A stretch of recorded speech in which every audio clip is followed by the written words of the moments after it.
안녕하세요. 저는 40대 초반 여성입니다. 살다 보니 이런 사연을 쓸 날도 오네요. 저는 유튜브도 잘 모르는데 우연히 보다가 저보다 더 힘들게 사신 분들이 많더라고요. 그래서 위로도 받고 용기도 얻으면서 제 얘기도 소개하고 조언도 얻고 싶어서 글을 남기게 됐습니다. 일단 저의 유년 시절부터 얘기를 꺼내야 할 것 같아요. 저의 어린 시절은 정말 불우했습니다.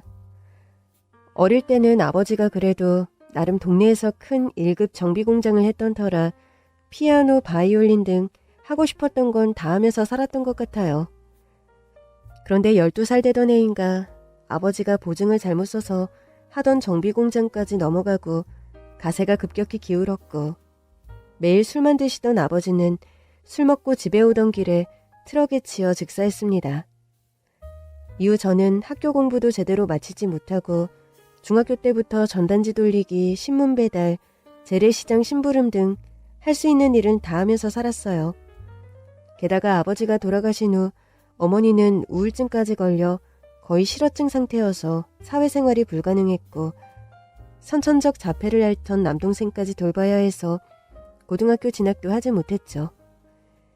이후 동네 아주머니들 소개로 공장에서 단순 포장 일을 하다가 미용을 배웠어요. 기술을 배워야 그래도 오래 해먹을 수 있다며 주변 아주머니들이 적극 추천했지만 그것도 쉽지 않더라고요. 50만 원도 안 되는 교통비 수준의 돈만 받고 시내 미용실에서 12시간 넘게 일하고 돌아오면 하루 종일 굶은 동생과 어머니가 거의 반기절 상태로 누워 있었어요. 이러다 초상 2번 치르겠다 싶었어요. 또 돈도 너무 안 되고 근무 시간은 길고. 저는 결국 기술을 포기하고 파트타임으로 식당 설거지 일과 공장 포장 일을 다녔죠. 남들이 말하는 사춘기도 기억나지 않을 만큼 저는 암울한 10대를 보냈습니다. 사실 사춘기도 저에겐 사치였던 것 같아요. 사춘기가 뭔지도 몰랐으니까요. 그렇게 20대 내내 열심히 일했지만 돈을 모으진 못했어요. 집세는 자꾸 오르는데 벌이는 오르지 않으니 계속 집을 줄였고 이사를 가도 어떻게 알고 찾아오는지 빚쟁이들이 있는 돈 없는 돈 다 뜯어가기 일쑤였어요. 지금 생각해보면 제가 너무 어려서 실제로 그게 돌아가신 아버지의 빚인지 아닌지도 몰랐던 것 같아요. 저 바보 같죠? 그냥 어른들이 우르르 찾아와서 집안 물건을 때려 부수고 돈을 달라고 하면서 있는 돈을 다 빼앗아갔어요. 아픈 어머니와 남동생은 당연히 힘도 못 쓰고 무서워서 옷장에 숨어 있었고요. 성인이 된 후 같이 일하는 아주머니들의 도움으로 법적으로 알아보니 사람이 세상에서 제일 무섭다고 다시 느꼈어요. 어머니가 정신이 있을 때 아버지 사망보험금을 타서 빚을 다 청산했는데 못된 사람들이 저희 집을 호구로 알고 그렇게 찾아온 거였어요. 어머니도 제정신이 아니지. 저는 어리지. 남동생도 아프지. 남은 보험금이 더 없는지 기웃거린 거죠. 그때부터 사람을 믿지도 못한 것 같아요. 진짜 빚쟁이라고 생각하고 자기 돈을 잃었으니 그들도 얼마나 억울할까 하는 마음도 있었는데 세상에서 사람이 가장 독하고 무섭구나, 나쁘구나 뼈저리게 느꼈죠. 그때부터 더 독해지려고 노력했어요. 아등바등 돈을 모았어요. 어머니와 남동생 입는 거 먹을 거 외에는 저한테는 돈 한 푼 안 썼어요. 저는 또래가 있는 곳에서 일을 한 적도 없고 가방끈도 짧아서 친구도 없었어요. 20대, 30대 남들 다 하는 취미 같은 것도 배우고 싶은 것도 없었고 연애는 꿈도 못 꿨죠. 그렇게 앞만 보고 달린 끝에 30대 중반이 돼서야 변두리에 작은 전셋집을 얻을 수 있었고 당시 부업으로 하던 지하철 김밥이 인기를 얻어 본격적으로 김밥 장사를 시작했습니다.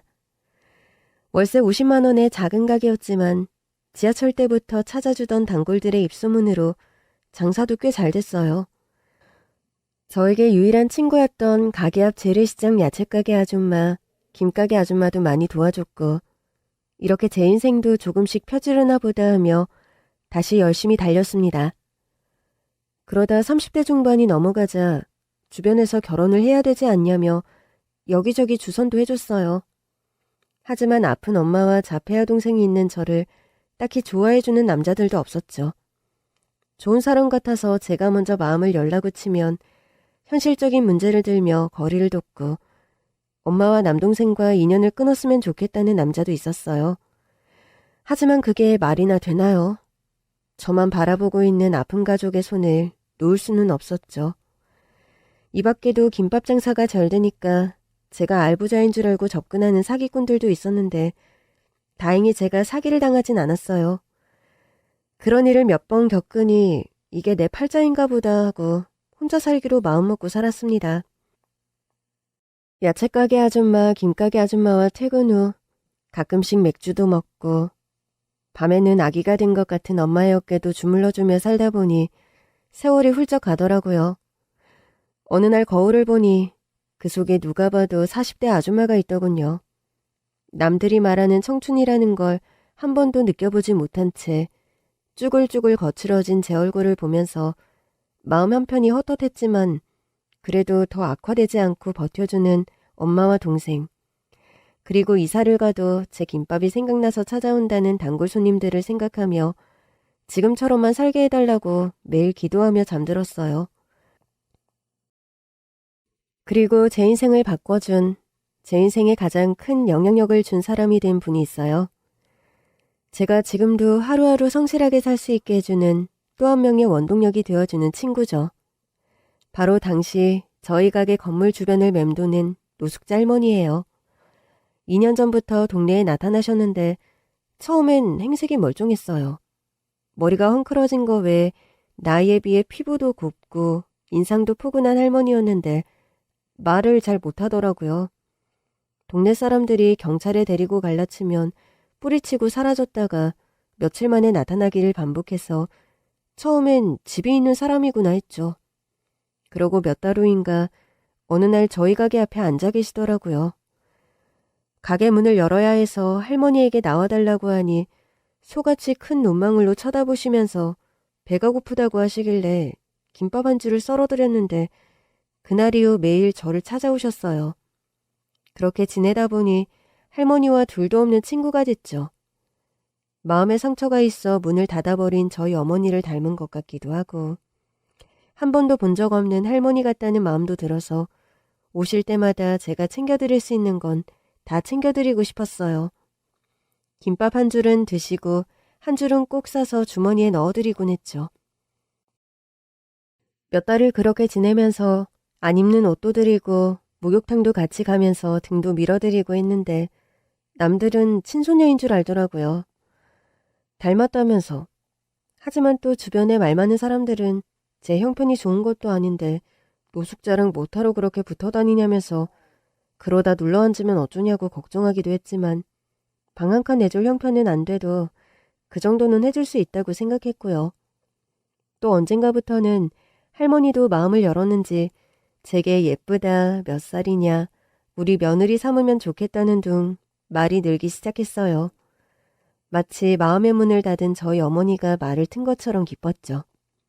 또 언제든 인자한 얼굴로 제 얘기를 들어주는 할머니가 저도 따뜻하고 편했던 것 같아요. 아픈 엄마와 동생에게는 터놓지 못하는 그간의 힘든 제 삶을 일기처럼 털어놓곤 했어요. 노숙자 할머니는 여러 문장을 이어붙여서 길게는 말을 못하셨지만 제가 푸념을 할 때마다 참 힘들었겠다, 고생했네, 대견하네 등등 짧은 말 몇 마디를 해주셨는데 그래서 더 좋았는지도 모르겠어요. 누군가에게 터놓고 말하면 저를 이상하게 볼까봐, 저희 집 사정을 듣고 저를 무시할까봐 혼자 자격지심으로 말 못했던 것들을 노숙자 할머니에겐 마치 제 마음에 작은 대나무 숲처럼 편하게 할 수 있었어요. 어디에도 새지 않는 따뜻한 대나무 숲이요. 그렇게 친손녀와 친할머니처럼 지내게 되자 저는 할머니가 걱정돼서 집이 어디냐고 물어봤습니다. 하지만 할머니는 그때마다 삐진 듯 입을 꾹 다물고 며칠을 찾아오지 않으셨어요. 그래서 할머니의 집을 묻는 것은 저희 사이의 금기어가 되어버렸죠. 그렇게 2년의 시간이 흘렀고 저는 노숙자 할머니와 생각지도 못한 문제로 헤어지게 됐습니다. 당시 근처에 대형마트가 생기면서 재래시장과 근처 상권을 찾는 사람들이 확 줄었고 김밥집 매출도 평소의 절반도 안 나왔어요. 다시 아침 지하철 김밥 장사라도 나가야 하나 생각하던 시기였죠. 김 사장, 아무튼 다음 달부터야. 그렇게 알고 있어. 지금 장사도 안 되는데 20만 원이나 올리는 건 너무 가혹해요. 사장님, 아니면 조금 깎아주세요. 10만 원 안 될까요? 이봐, 김 사장. 누군 땅 파서 장사하나? 어디 가서 물어봐. 월세 20만 원 올리는 게 가혹한 건지. 살다, 아유, 세상 물정도 모르고 애기 같은 소리를 해. 지금 이 근처 식당들도 다 장사 안 돼서 가게 내놓을 판인데 지금 월세를 올리는 게 어딨어요. 김 사장, 건물주가 왜 건물주야? 내 건물이니 내 맘대로 다 할 수 있어서 건물주라는 거야. 시세 따지고 못 따지고 할 거면 나가면 돼. 내가 아쉬워? 자기가 아쉬워? 네, 맞죠. 그러니까 한 번만 봐주세요. 그리고 왜 자꾸 들어온 노숙자 할망구를 내 건물에 들이는 거야? 할 일 없어? 장사가 안 된다는 사람이 생각이 없냐고. 노숙자를 왜 들여? 진짜, 아유, 그러니 누가 들어와서 김밥을 먹겠어. 안 그래도 싸구려 김밥인데. 당신이 노숙자 들여서 내 건물에 다른 사람들도 안 들어온다고 하면 어쩌려고 마음대로 그런 행동을 하는 거야? 내가 저번에도 한번 말했는데 왜 그래 도대체? 노숙자가 그렇게 좋으면 김 사장이 그냥 가게 빼고 같이 노숙을 하든가. 내 눈에 한 번만 더 띄면 가만 안 둬 진짜. 이번이 마지막이야. 불쌍하신 분이에요. 가게 오래 들이는 것도 아니고 김밥 한 줄 드리는 건데요. 불쌍하긴 뭐가 불쌍해? 정신 빠진 소리 하고 있다 정말. 나 경고했어. 내 눈에 띄면 월세고 나발이고 김밥이고 뭐고 당장 길에 나앉는 줄 알아. 아니야, 이걸로는 안 되겠어. 내 건물 더럽힌 죄로 이 가게에 걸린 보증금도 다 내가 먹고 피해보상 청구까지 할 줄 알아. 피해보상이요? 당연하지. 김 사장이 중학교만 나와서 법을 알기나 해? 거지로 만들어줄 줄 알아. 처음부터 내가 못 배운 사람을 들이는 게 아니었는데 아휴, 끼리끼리 논다 정말. 알겠어요. 저는 가게를 당장 빼게 만들겠다는 건물주의 압박에 이런 막말을 듣고도 결국 아무 대항도 못했어요. 처음 이 건물에 들어올 때도 제 학력까지 묻던 사람이거든요. 마치 무슨 대기업 면접 보듯이. 너무 황당했죠. 성격은 어떠냐, 학교는 왜 못 다녔냐, 가족관계는 어떻게 되느냐, 아빠는 왜 죽었냐 등등. 질문에서만 그치는 게 아니라 고등학교는 나와야지 세를 주지 중학교만 나온 사람한테 어떻게 세를 주냐고까지 했었죠. 이런 경우 보셨어요? 가게를 얻는데 호구조사에 학력까지 물어보는 건물주. 당시엔 가게 위치도 좋고 다른 곳보다 월세가 싸서 무조건 빌고 빌어서 들어온 가게였어요. 제가 자주 가는 시장도 가깝고요. 하지만 매번 건물 앞에 낙엽이라도 굴러다니면 제가 쓰레기를 방치한 것 마냥 화를 내질 않나, 건물 청소비도 다 뜯어가면서 공동 화장실 가는 계단에 휴지 조각이 있었다면서 청소를 제대로 하라고 윽박지르질 않나. 말했던 거랑 다르게 수도도 온전치 않고 바닥 타일도 안 좋았는데 제가 고장낸 거라면서 할 수 있는 갑질은 다 했어요. 게다가 한 번씩 와서는 김밥을 맨손으로 집어먹고는 돈도 안 내고 그냥 가기도 했죠. 김밥 한 줄 얼마 안 하지만 꼭 맛도 없다는 말을 덧붙이면서 몇 줄씩 집어가기도 했어요. 그래도 장사가 꽤 잘 되니까 건물주의 갑질도 봐줄만 했는데 장사도 안 되니까 정말 못 살겠더라고요.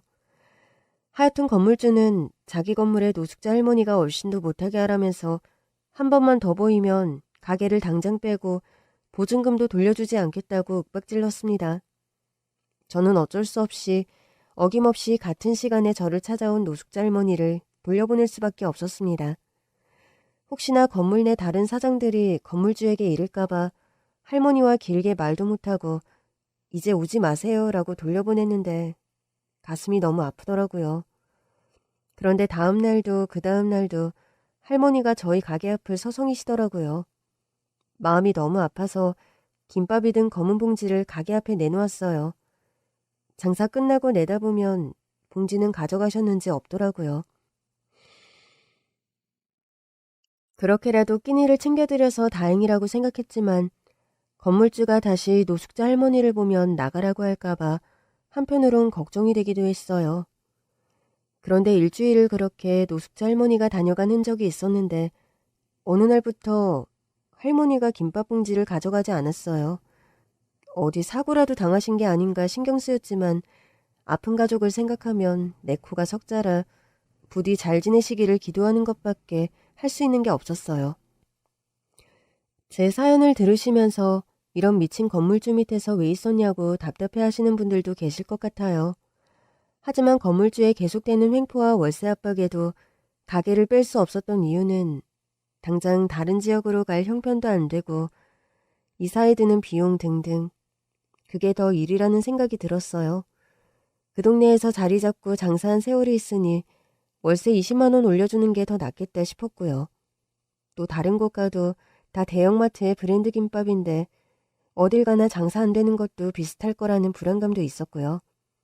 그런데 이걸로 끝날 줄 알았던 건물주의 행포는 이게 끝이 아니었어요. 아니, 시작이었죠. 정말 끔찍했어요. 김밥 장사가 잘 안 되니 우동이라도 팔아야겠다 싶어서 메뉴를 좀 늘렸는데 건물주가 소문을 듣고 와서는 우동 국물 육수에 가래침을 뱉으며 우동은 팔 수 없다는 거예요. 저도 너무 화가 나서 이게 무슨 짓이냐고 했더니 김밥 장사를 하겠다고 세를 준 거지 우동 장사를 하라고 한 적은 없다는 겁니다. 저는 더 이상은 못 참겠다 싶어서 가게를 빼야겠다 싶었어요. 일단 손님들이 있으니 나중에 얘기하자고 건물주를 달래 내보낸 다음 저녁 장사를 끝내고 앞으로 어떻게 살아갈지 이런저런 생각을 하고 있었어요. 그런데 주변 상가들도 다 문을 닫은 늦은 시간인데 갑자기 건물주가 문을 열고 들어오는 거예요. 이 시간에 무슨 일이세요? 무슨 일이긴? 늦은 저녁까지 가게에 불이 켜져 있으니 무슨 일인가 해서 내 와봤지. 아, 이제 정리하고 들어가려고 했어요. 김 사장, 밥은 먹었어? 아, 아까 김밥 먹었어요. 안 그래도 저도 드릴 말씀이 있었어요. 무슨 말? 일단 내가 밥을 먹었냐고 물으면 똑같이 밥 먹었냐고 묻는 게 우리나라 예의범절 아닌가? 아, 네. 식사하셨어요? 김밥 좀 드릴까요? 김밥은 무슨? 남은 김밥 나보고 처리하라고? 아니요, 그런 건 아니고 오늘 좀 많이 싸서 남은 건데 싼 지 얼마 안 된 거예요. 됐어. 입맛 떨어지게 김밥은 무슨. 내가 맛있는 거 사줄게. 정리해. 네? 전 괜찮아요. 드릴 말씀이 있으니 지금 빨리 할게요. 집에 어머니랑 동생도 기다리고 있고 밥도 못 먹었을 것 같아서 빨리 가봐야 하고요. 아이고, 아니 그러고 보니 시간이 이렇게 됐네. 아, 낮에 그렇게 한바탕하고 정신을 딴 데 팔고 있었네요. 암튼 빨리 정리하고 집에 들어가야죠. 아니, 건물주가 맛있는 거 사준다는데 이렇게 거절하기야? 이거 세입자 갑질 아니야? 너무 감사한데요. 오늘은 너무 늦었고 할 일도 많아서요. 여기서 앉아서 얘기하세요. 김 사장, 내가 몇 년 동안 이런 말 한 적 있나? 요즘 장사 안 된다고 하도 징징대니 하는 소리야. 할 얘기도 좀 있고. 어떤 얘기요? 지금 빨리 하시면 안 되나요? 아이고, 말 참 안 듣네. 일단 빨리 정리하고 나와. 김 사장도 할 말 있다며. 저기 길 건너서 마트 뒷골목 룰루치킨에 가 있을게. 빨리 따라 나오셔. 생전 공짜라면 이쑤시개 하나도 준 적이 없던 사람이 갑자기 맛있는 걸 사주겠다며 다정하게 말하는데 정말 이상했어요. 뭔가 깨름칙했지만 내 목숨줄 쥐고 있는 건물주가 모처럼 호의를 베푼다고 하니 냉정하게 거절할 수도 없었어요. 집에서 저를 기다리고 있을 어머니와 동생이 걱정이 됐지만 가게를 계속 하든 안 하든 제가 벌어야 우리 집 생계를 책임질 수 있으니 싫어도 건물주를 따라 나설 수밖에 없었죠. 건물주가 말한 치킨집은 동네에서 좀 더 떨어진 동네 사람들이 잘 안 가는 상권 쪽이었어요. 한참을 걸어가면서 머릿속이 복잡했죠. 가게를 옮겨야겠다 생각했지만 당장 너무 준비 없이 백수가 되는 것도 막막했고 내가 먼저 나간다고 하면 당장 나가라며 트집 잡아 내쫓을 것 같아서 어떻게 대응해야 할지 생각이 정리가 안 되더라고요.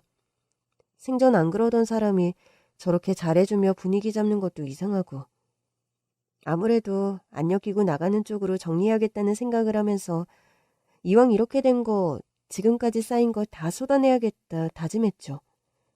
그런데 뭐 이렇게 멀리까지 말씀하실 게 있다는 게 뭐예요? 하여튼 성격 급하긴. 김 사장, 내가 전부터 느꼈던 건데 김 사장은 인물도 좋고 몸매도 예쁘고 나이도 많지 않은데 왜 연애를 안 해? 네? 갑자기 무슨 말씀이세요? 내가 전부터 참 아깝다는 생각을 했었거든, 자기가. 뭐 살다 보니 아시다시피 제 형편이 그렇게 좋진 않잖아요. 동생도 아픈데 어머니도 저러고 계시니까요. 시간도 없었어요. 그래서 말인데 내가 제안 하나 하려고 그래. 어떤 제안이요? 소개팅이요? 아니. 일단 내가 몇 살인지 알아? 그때 계약서 쓸 때 본 것 같은데 기억이 가물가물해요. 70대셨나? 그런데 왜 그러세요? 갑자기 나이는 왜? 아니, 70대라니? 나 60대 중반이야. 단도직입적으로 말할게. 나 취한 거 아니니까 이상하게 듣지 마라. 그때 내가 월세 20만 원 인상해달라고 한 거 없던 일로 해줄게. 정말요? 갑자기 왜요? 사실 새 메뉴로 우동 추가한 거 마음에 안 들어 하셔서 다른 가게를 알아봐야 하나 했거든요. 장사도 안 되는데 김밥만으론 부족한 것 같아서요. 월세도 올라서. 여튼 그렇게 해주시면 저는 정말 너무너무 감사하죠. 그렇지? 감사하지? 우동도 해도 돼. 뭐 돈가스도 튀기고 초밥도 하고 룰루랄라 뭐 김 사장 하고 싶은 거 다 해. 정말요? 진짜 감사해요. 요즘 저뿐만 아니라 사실 경기가 너무 어렵잖아요. 우동도 하다가 안 되면 다른 것도 또 할 수도 있고. 여튼 그래도 제 김밥 맛있다고 이사 가서도 멀리서 찾아오시는 분들도 여전히 계시니까 잘할 자신 있어요. 정말 잘해볼게요, 저도. 감사해요, 사장님. 그래, 뭐. 그런데 말이야. 네네. 뭐든지 말씀하세요. 제가 맞춰드릴 수 있는 건 다 할 수 있어요. 다름이 아니고 내 부탁을 들어줘야겠어. 일주일에 한두 번 이렇게 내 술 친구 좀 해줘. 술 친구요? 아이고, 복잡하게 생각할 거 없어. 술 친구라고 말만 그렇지 별거 없어. 오늘처럼 치킨 먹고 맥주 먹고 수다나 떨고 하자는 거지. 뭐 별거 할 거나 있어. 그리고 나 아직 젊어. 이제 66인데 뭐. 무슨 소리세요? 저 지금 못 알아듣겠어요. 친구지, 친구. 그러니까 왜 이래, 알만한 사람끼리. 내가 뭐 어떻게 하겠대? 친구인데 술을 먹는 친구. 그러니까 말 그대로 술 친구 하자고. 김 사장도 이제 40줄인데 안 외로워? 심심할 거 아니야? 평생 아픈 엄마랑 동생 뒤치다거리만 했지. 남자랑 술 한잔 제대로 한 적이나 있겠어? 내가 그 자리 채워주겠단 소리야. 어때? 남자요? 사장님이 남자라고요? 그럼 섭섭하게 왜 이래? 그럼 내가 여자야? 나 아직 젊어? 튼튼해. 원래 마른 장작이 알지? 지금 저와 남자 여자 관계로 지내자는 거예요? 그 친구가 그 친구였어요? 일단 제가 이제 41인데 25살 차이 나는 아버지 뻘인 사장님이랑 어떻게 친구를 해요? 우리 건물 사람들이나 시장분들이랑 같이 자리가 되면 제가 자식 뻘이니 하는 말씀 들어드리는 건 할 수 있는데 따로 둘이 만나서 이 밤에 남자 여자로 술을 먹자니요. 지금 저를 뭘로 보시는 거예요? 뭐? 김 사장 말 이상하게 하네? 내가 당신 손을 잡았어? 허리를 끌어안았어? 가끔 심심할 때 치킨 사준다는데 뭐가 어렵다는 거야 그게? 그리고 아버지 뻘? 내가 김 사장 같은 자식이 어디 있나? 내 하나밖에 없는 아들은 아직 20대야. 왜 이래? 그러니까요. 늦게 결혼하셔서 그렇지. 일찍 결혼하셨으면 제 나이 때 자식도 있으실 정도의 고령이신데. 아니, 그게 중요한 게 아니라 제가 친구처럼 뭘 해드려야 되는지도 모르겠고 갑자기 마른 장작은 왜 나와요? 그냥 말라서 비틀어질 것 같은데 왜? 불구덩이에 집어넣어드려야 하나요? 제가 혼자 오해한 게 아니라 지금 하는 말이 그렇잖아요, 아저씨. 사람 묘하게 이상하게 만드네. 남들 들을까봐 무섭네. 기분 더러워서 원참. 김 사장, 아니 이봐. 내가 미쳤다고 평생 김밥맛만 푹 삭은 노처녀랑 연애를 하나? 나 하늘 아래 건물주야. 이건 맥주 몇 잔 마시는 거? 20대도 줄 섰어. 왜 이래? 기가 차서 원. 그러니까 줄 섰다는 20대랑 드세요, 그럼. 말씀하셨듯 하나밖에 없는 아들 20대인데 그 아들한테 한번 말해보세요. 20대 여자랑 밤에 술 친구하고 싶다고 소개 좀 해달라고. 참. 말 잘하네. 김 사장이 이렇게 말을 잘했었나? 맨날 슬슬기면서 꼬랑지 살살 흔들더니 이제 와서 나 혼자 착각한 것처럼 사람 병신을 만들어? 지금 정신 나갔어? 제가 꼬리를 흔들었다고요? 맨날 윽박 지르시면 잘못했다 빌고 빌어서 손님들 줄 김밥만 만 것밖에 없는데 무슨 꼬리를 흔들어요? 이러려고 월세 안 올리고 우동도 팔라고 하신 거예요? 어쩐지 그렇게 잘해줄 리가 없지. 잘해주는 것도 아니지. 내가 미쳤네. 여길 왜 따라와서는. 월세를 줬으면 그 권리까지 다 준 거지. 내가 김밥을 팔든 김을 팔든 무슨 상관이에요? 갑질도 정도껏 하셔야죠, 정말. 이제는 성희롱까지 하시는 거예요? 성희롱? 이 여자가 진짜 말 다 했어? 한번 해볼래, 너 지금? 내가 누군지 알고 말이야. 어디 굴러다니는 먹다 남은 김밥같이 생긴 게. 뭐라고요? 말 다 했어요? 김밥같이 생겼다고요? 내가 어딜 봐서 김밥같이 생겼어요. 그리고 김밥이 뭐 어때서요? 대한민국 사람들 누구나 좋아하는 게 김밥인데 뭐가 어때서요? 66살밖에 안 됐다고? 웃기고 있네. 진짜. 얼굴은 86살 같은데 어디 가서 보톡스나 맞아요. 돈 있으면. 하늘 아래 건물주 좋아하시네 진짜. 변두리에 콧구멍만한 건물 하나 있다고 생색은. 진짜 나 같은 사람이니 거기 월세 내고 살지. 저 내보내면 세입자 구할 수나 있을 것 같아요? 당신 소문도 못 같이 나서 새 세입자 구하기도 어려워. 그리고 법적으로도 이렇게 나를 내쫓을 수 있을 것 같아? 중학교만 겨우 졸업한 게 어디서 법을 들먹여? 내가 지금 이 변두리에 산다고? 내가 너랑 동급인 줄 알아? 너 내가 누군지 알고 까불어 까불긴! 그날 그 작은 치킨집이 떠나가도록 건물주와 한판 뜨고 저는 씩씩대며 집으로 돌아왔어요. 동네에 소문이 나든지 말든지 지난 수년간 그 영감에게 당한 걸 생각하니 속이 뻥 뚫리는 것 같더라고요. 한편으론 당장 가게에서 쫓겨날 걸 생각하니 아직 다른 가게도 못 알아본 상황이라 걱정도 됐지만 계약서라는 게 있는데 그렇게 하루아침에 내보낼 순 없다. 더 이상 어리석게 당하지 말아야지 생각하며 다음날 여느 때처럼 출근을 했습니다. 그런데 가게 앞에 사라졌던 노숙자 할머니가 앉아있는 거예요. 저는 할머니를 보고 너무 반가워서 소리를 지를 뻔했어요. 그간 건물주에게 당했던 일들을 빨리 다 털어놓고 싶다는 생각이 들면서 반가워서 눈물이 날 것 같았습니다.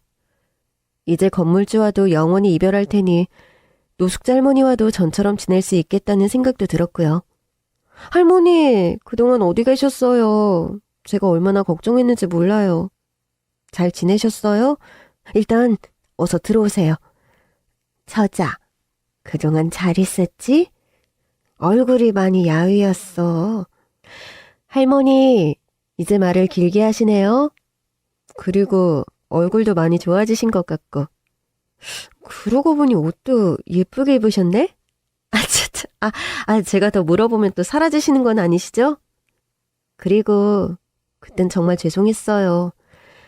못된 건물주가 할머니를 가게에 들이면 당장 내쫓겠다고 협박을 해서 어쩔 수가 없었어요. 제가 아픈 어머니랑 동생이 있다 보니 정말 죄송해요. 그런데 시간이 지금 몇 시인데 이렇게 이른 시간에 오신 거예요. 식사는 하셨어요? 제가 얼른 김밥 말아서 좀 드릴게요. 앉으세요, 여기. 참, 혼자 오신 거예요? 노숙자 할머니를 자리에 앉히고 그간 어떻게 지내는지 물어보려고 하는데 그때 마침 불청객이 나타났습니다. 바로 전날 저에게 별 말 같지도 않은 제안을 한 악덕 건물주가 가게 문을 박차고 들어오는 거예요. 김 사장 어딨어? 당장 가게 빼! 이 거짓 같은 김밥 가게 다 정리하라고! 얼굴이 시뻘개진 건물주가 왕소금을 들고 와서는 저에게 막 뿌리기 시작했습니다. 그러더니 밖에서 물바가지를 가져와 노숙자 할머니에게 끼우는 거예요. 아이고, 아유, 깜짝이야. 오호라, 누군가 했더니 또 이 알망구네. 옷 좀 차려입으면 내가 모를 줄 알았나? 내 건물에 이런 노숙자를 또 들이다니. 원, 아휴, 내가 이럴 줄 알았다니까. 누구 마음대로 노숙자를 들이냐고 들이기를. 둘 다 썩 꺼지지 못해.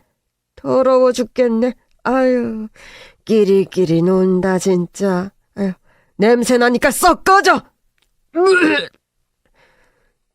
이놈이? 박집사! 박집사! 얼른 들어와 빨리. 노숙자 할머니가 다급히 박집사라는 사람을 부르자 밖에서 웬 양복을 차려입은 사람들이 가게로 우르르 들어왔습니다. 그러더니 박집사로 보이는 중년의 남자가 물에 젖은 할머니를 보고 깜짝 놀라며 할머니를 밖으로 데리고 나갔어요. 5분쯤 지났나?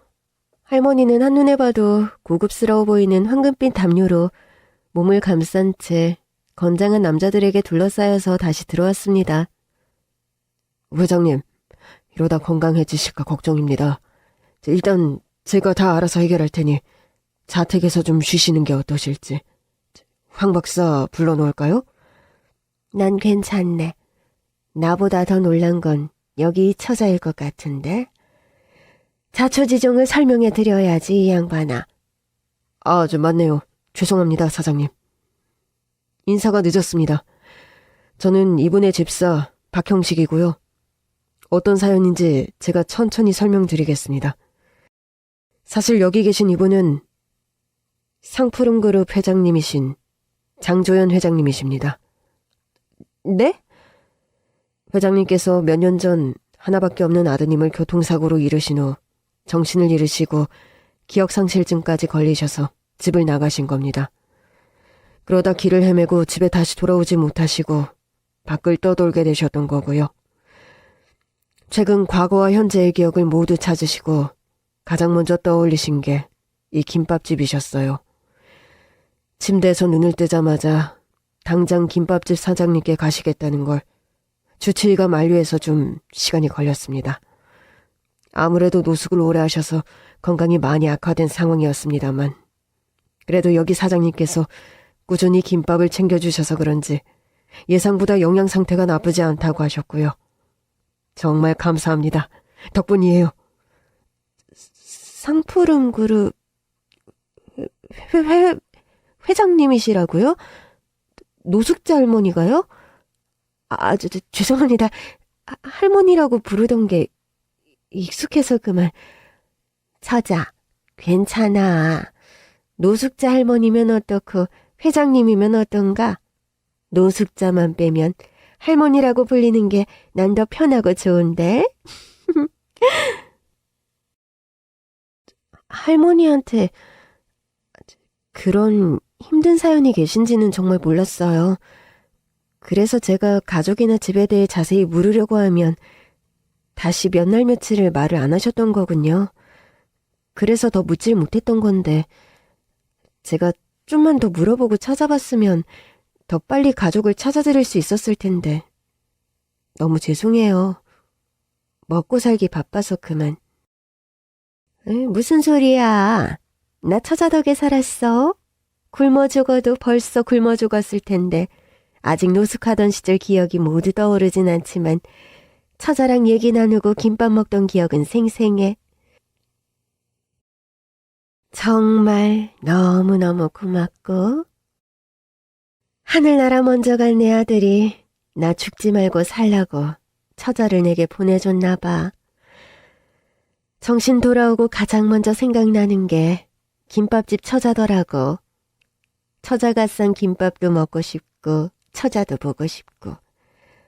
또 악덕 건물주 때문에 힘들다고 했었는데 어떻게 잘 해결은 됐는지 엄마랑 동생 아픈 것도 걱정되고 전화번호도 모르니 전화를 걸 수도 없고 마음이 너무 안 좋았어. 찾는 거야 일도 아니지만 주치의가 너무 만류해서 건강 좀 회복되고 오느라 늦은 거지. 나야말로 미안하고 정말 고마워 처자. 이제라도 다시 보게 돼서 정말 좋다. 제가 감사하죠. 건물주 때문에 안에 들어오시기도 못하고 검은 봉지에 김밥 담아서 밖에 내놓을 때마다 가슴이 찢길 것 같았어요. 나이도 있으신데 얼마나 배고프셨을까. 제가 한 번은 매번 내놓는 시간에 못 내놓고 2시간이나 늦어서 얼마나 걱정했는지. 그날 굶으셨을 텐데 어떻게 끼니를 해결하셨을지. 날씨도 쌀쌀한데 제 김밥 봉다리만 기다리셨을 텐데 하고 마음이 아파서. 잘 기억은 안 나지만 그래도 살았으니 이렇게 떡하니 처자 앞에 건강한 모습으로 나타난 거 아니겠어? 울지 마 처자. 이렇게라도 다시 만나서 정말 나는 복받은 사람이야. 내 은인이자 자식이나 다름없어 처자는. 회장님께서는 이 동네에서 5km 정도 떨어진 외진 도로에서 발견되셨습니다. 길을 헤매신 건지 정신을 잃고 쓰러져 있었는데 제 아들이 마침 그 길을 지나다가 사람 형체를 발견하고 가까이 가보니 회장님이셨던 거죠. 등잔 밑이 어둡다고. 저희 아들이 이 동네 근방에 살거든요. 정말 몇 년을 사람 써서 찾고 온 식구들이 다 찾아다녔는데 못 찾았는데 기적 같은 일이었죠. 처음엔 그렇게 건강하시던 분이 초췌하게 말라서 쓰러진 모습으로 발견됐으니 회복이 쉽지 않겠다 했습니다. 그런데 예상보다 빨리 기력을 되찾았어요. 이 모든 게 김밥집 사장님 덕분입니다. 지금 회장님 부군이신 부회장님께서도 자택에서 기다리고 계십니다. 모시고 오라고 하셨어요. 크게 대접하고 싶다고 하시고요. 아니에요. 제가 한 게 뭐가 있다고요. 맨날 싸는 김밥 몇 줄 더 싸서 드린 거밖에 없는걸요. 제가 할머니께 위로받은 게 더 커요. 그래. 쌓인 얘긴 집에 가서 하고. 그런데 박 집사, 저기 구석에서 바들바들 떨고 있는 저 인간 어떻게 처리할 건가? 아유, 저 회장님 몰라 뵀습니다. 서울 시내에만 빌딩 여러 개 갖고 계신 부동산계 큰손이신데 아유, 제가 몰라 뵙고 만행을 저질렀습니다. 용서해 주십시오, 회장님. 이제야 알아봤나? 사람이 어떻게 5분 전이랑 이렇게 다를 수 있는지 원. 아유. 그리고 나한테 용서를 빌 게 아니라 이 처자한테 용서를 비는 게 순서 아닌가? 인두겁을 쓰고 사람이 그러는 거 아닐세. 그 죄를 다 어찌 씻으려고. 할머니가 건물주를 다그치자 건물주가 제 앞으로 고개를 돌리더니 덥석 엎드리더라고요. 방금 전까지 씩씩거리며 쳐들어와서 소금과 물을 뿌린 자국이 가게 바닥에 흥건한데 본인이 뿌린 소금물에 본인이 코를 박고는 재채기까지 하더군요. 하지만 아무리 유명기업 회장님이라고 해도 건물주가 그렇게까지 설설기는 이유를 알 수 없었어요. 개인적으로 빚을 진 것도 아닐 테고 무슨 콩고물이라도 떨어질까 그러는 건지 아니면 지금까지 할머니에게 막말한 거 고소당할까봐 그러는 건지. 김 사장, 내가 월세도 안 올리고 이제 착한 건물주 할게. 앞으로 쭉 월세도 동결. 나한테 서운한 거 있으면 풀어, 제발. 아유, 자기 착하잖아. 내가 앞으로 진짜 잘할게. 우리 그래도 오래된 사이잖아. 앞으로 힘든 거 있으면 다 말해. 내가 싹 들어주고 가게 앞도 청소해주고 할 테니까. 자기라뇨. 그리고 오래된 사이라고요? 누가 들으면 오해하겠어요, 할아버지? 뭐? 아저씨도 아니고 할아버지? 네, 건물주 할아버지. 정신 차리시고요. 저는 이미 마음 접었어요. 오늘 먼저 말하려던 참이었어, 내가. 일단 낡은 건물에서 나갈 거라고. 바닥도 엉망, 벽도 엉망, 수도도 엉망. 지금까지 내 돈 들여 고치면서 힘들게 꾸려나간 가게라서 쉽게 못 떠났는데 이제 완전히 질렸어. 콧구멍만한 건물 하나로 사람 없인 여기고 갑질하고. 이제 와서 하는 소린데 가게 세들이면서 학력이 뭐가 중요해? 누가 보면 서울 한복판에 빌딩이라도 되는 줄 알겠어요.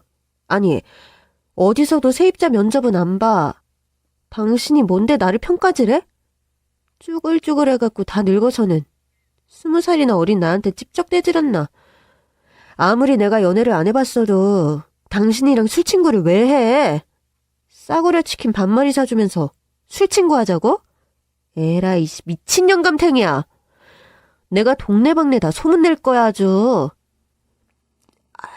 그건 밥도 못 먹고 하루 종일 일했을까봐 건물주로서 걱정돼서 그랬지. 아유, 이제 왜 그래? 안 그러던 사람이 이렇게 험하게 말할 줄도 알아? 왜? 내가 몇 년을 그렇게 시녀처럼 내내거리고 당신 핍박을 다 견뎌내니까 뭔 짓을 해도 아무 말도 못하는 바보인 줄 알았나? 20대 취업도 못한 당신 아들 귀에 들어가면 부끄럽긴 한가 봐? 다 내가 잘못했어, 김 사장. 한 번만 용서해줘, 제발. 내 아들이 알면 안 돼. 그건 알지? 알긴 뭘 알아. 당신 아들도 알아야지. 지 애비가 어떤 놈인지? 강약 약간 그 자체인 건물주는 자기가 우습게 보고 물까지 끼얹은 노숙자 할머니가 유명 기업 회장이라고 하니 알아서 슬슬 기었습니다. 없는 눈물까지 짜내며 제 바지가랑이를 잡더라고요. 며칠 후 알게 된 사실인데 알고 보니 건물주는 물려받은 재산과 부동산이 원래 되게 많았다고 해요. 그런데 투자하는 족족 망해서 대대로 내려오는 재산을 모두 탕진하고 지금 있는 저희 김밥집 건물 하나만 남은 거였더라고요. 투자가 망하니 부잣집인 줄 알고 시집온 마누라는 애 초등학교 때 다른 남자랑 눈이 맞아서 도망가고 친인척들도 다 인연을 끊고 공공의 원수처럼 여긴다고 하더라고요. 그래서 건물주라는 사람이 그렇게 자격지심도 심하고 자기 자존감 회복을 위해 남을 짓밟으며 살았나 싶기도 하고 10여 년 호라비로 사니까 20년이나 어린 저한테 들이댄 건가 싶어서 소름이 끼치더군요. 그게 끝이 아니었어요. 부동산 투자의 귀재인 할머니에게 어떻게든 잘 보여서 자기가 헐값에 날려먹은 부동산들을 되찾고 부자 인맥을 갖고 싶어서 그렇게 설설 기는 척을 했던 거였어요. 동네 사람들 말로는 회장님만 자기 편이 되면 바람나 집 나간 마누라도 돌아올 거라고 했다는데 그게 무슨 소리인지도 모르겠더라고요. 돈이 문제가 아니라 당신을 그만큼 사랑하지 않았다는 걸 여전히 모르는 건지 덜 떨어진 상상을 하며 저한테까지 계속 연락이 와서 사과를 했어요. 뭐 저야 물질적인 손해 없으면 그 사람의 사과를 받든 안 받든 그 정도의 관심도 없지만 사람 심보가 못 됐잖아요. 저 이외에 다른 세입자들한테는 안 그러겠어요? 그래서 건물주의 사과도 받아주기도 싫고 더 이상 그 사람과 엮이기도 싫어서 가게도 그냥 빼기로 했습니다. 평생 쉬지 못했으니 좀 쉬면서 앞으로 어떻게 살아가야 할지 계획을 짤 생각이었어요. 그런데 회장님, 아니, 저에겐 영원한 할머니죠. 할머니가 집으로 찾아오셨어요. 저희 어머니 정신과 치료도 도와주시고 남동생 언어 치료도 알아봐 주셨어요. 늘 우울해만 하던 어머니도 많이 좋아지셨고 동생도 표정이 많이 밝아졌어요. 정말 이런 일이 다 있나 아직도 안 믿겨요. 제가 돈이 없어서 병원 상담도 거의 못 가고 그랬거든요. 이뿐만이 아니에요. 할머니는 회장님이 아닌 앞으로도 계속 할머니라고 부르게 해주셨어요. 저를 손녀 삼겠다고 하시면서요. 갑자기 회장님이라는 말이 잘 나오지도 않았지만 이제 정말 친할머니와 손녀 같은 사이가 된 듯 더 애틋해진 것 같아서 정말 감사하고 큰 산이 제 뒤에 생긴 것만 같았어요. 아, 맞다. 그 악덕 건물주는 최근 노루마다 말아먹어서 건물의 근저당까지 잡혔더라고요. 그 가게에서 안 나왔으면 오히려 제가 또 당할 뻔했어요. 그래놓고 월세를 더 올려달라고 그렇게 닥달하고 괴롭히고 끝까지 월세 동결이라며 용서해달라고 하더니 알고 보니 마지막까지 제 등을 치려고 했던 거죠. 할머니가 아니었다면 저는 식구들과 길에 나앉을 뻔한 거죠. 하이라이트는 할머니가 제게 건물을 선물하셨다는 거예요. 너무 황송해서 굳고 만류했는데 이미 저 모르게 저희 김밥집 악덕 건물주의 채권을 양도받아서 경매에 넘긴다고 겁을 준 다음 싸게 사놓으셨더라고요. 할머니는 당신이 제정신도 아닌 상황에서 굶어 죽을 뻔했는데 제가 김밥을 주고 말동무가 돼줘서 지금 회장짓도 하고 있는 거 아니냐면서 안 받으면 나중에 편하게 눈을 못 감을 것 같다는 말씀까지 하시더라고요. 어쩔 수 없기에 감사하게 받게 됐어요. 50만 원에 벌벌 떨던 김밥 장수였던 제가 하루아침에 그 건물의 건물주가 되다니 이런 일이 있을까 싶었어요. 저는 지금까지 건물주가 못하게 막아서 못했던 메뉴 개발도 열심히 하고 요리학원도 다니고 있어요. 나름 제 이름을 건 분식집으로 확장했고요. 손님 발길이 많이 끊겼었는데 그 전보다 장사도 잘 되고 있어요. 앞으로 더 큰 꿈은 제 가게를 전국에 알려서 돈을 많이 벌어서 할머니에게도 보답하고 제 가족에게도 부족함 없이 살게 해주고 싶어요. 또 쑥스러운데 여러분께만 고백할게요. 할머니 집사분이신 박 집사님 아드님이 저와 5km 남짓 근방에 살아서 가게 재개업식에 놀러 왔었거든요. 저랑 8살 차이나 나는데 저를 좋다고 쫓아다니고 있어요. 생각지도 못해서 저는 지금 조금 부담스러워서 도망다니고 있어요. 하도 연애를 안 해봐서 어떻게 해야 할지 모르겠어요. 8살 차이에 김밥밖에 쌀 줄 모르는 아줌마 같은 제가 30대의 순수한 이 총각을 사랑해도 될까요? 사실 싫지는 않거든요. 참 다정하고 바른 사람이에요. 저는 연애도 한번 제대로 해본 적도 없고 갑자기 분이 넘치게 쏟아지는 이 행운이 믿기지도 않고 두렵네요. 41의 인생을 처음부터 다시 살고 다시 배운다는 마음도 들어요. 못 느껴본 감정들이 너무 많거든요.